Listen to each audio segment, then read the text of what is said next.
It's all to do with the training. You can do a lot if you're properly trained. At its heart, engineering is about using science to find creative, practical solutions. It is a noble profession.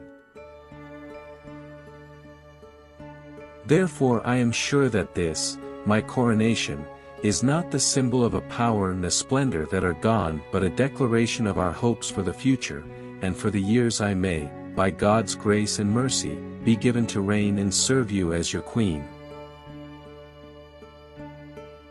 The lessons from the peace process are clear. Whatever life throws at us, our individual responses will be all the stronger for working together and sharing the load. Like all the best families, we have our share of eccentricities, of impetuous and wayward youngsters and of family disagreements.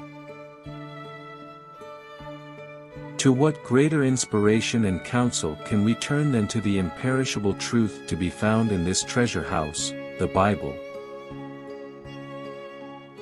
The upward course of a nation's history is due in the long run to the soundness of heart of its average men and women. It is easy enough to define what the Commonwealth is not. Indeed, this is quite a popular pastime. To all those who have suffered as a consequence of our troubled past, I extend my sincere thoughts and deep sympathy. With the benefit of historical hindsight, we can all see things which we would wish had been done differently or not at all. I hope that tomorrow we can all, wherever we are, join in expressing our grief at Diana's loss, and gratitude for her all too short life. It is a chance to show to the whole world the British nation united in grief and respect. I know of no single formula for success. But over the years I have observed that some attributes of leadership are universal and are often about finding ways of encouraging people to combine their efforts, their talents, their insights, their enthusiasm and their inspiration to work together.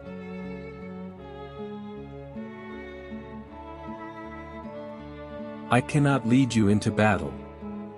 I do not give you laws or administer justice, but I can do something else. I can give my heart and my devotion to these old islands and to all the peoples of our brotherhood of nations.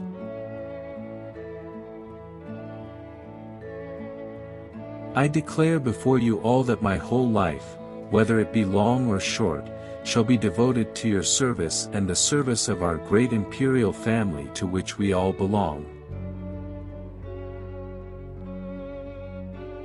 I have in sincerity pledged myself to your service, as so many of you are pledged to mine. Throughout all my life and with all my heart I shall strive to be worthy of your trust.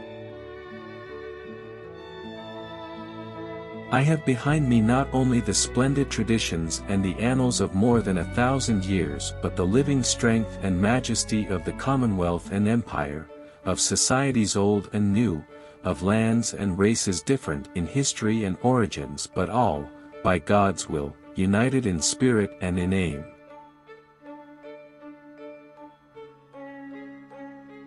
Like all best families, we have our share of eccentricities, of impetuous and wayward youngsters and of family disagreements. Madam President, speaking here in Dublin Castle, it is impossible to ignore the weight of history, as it was yesterday when you and I laid wreaths at the Garden of Remembrance. In remembering the appalling suffering of war on both sides, we recognize how precious is the peace we have built in Europe since 1945. My husband has quite simply been my strength and stay all these years, and I owe him a debt greater than he would ever claim. We lost the American colonies because we lacked the statesmanship to know the right time and the manner of yielding what is impossible to keep. For many, Christmas is also a time for coming together. But for others, service will come first. No one who knew Diana will ever forget her. Millions of others who never met her, but felt they knew her, will remember her. I have been aware all the time that my peoples, spread far and wide throughout every continent and ocean in the world, were united to support me in the task to which I have now been dedicated with such solemnity. Click the link in the bio for free study notes, limited spots. Follow us now, study note 10.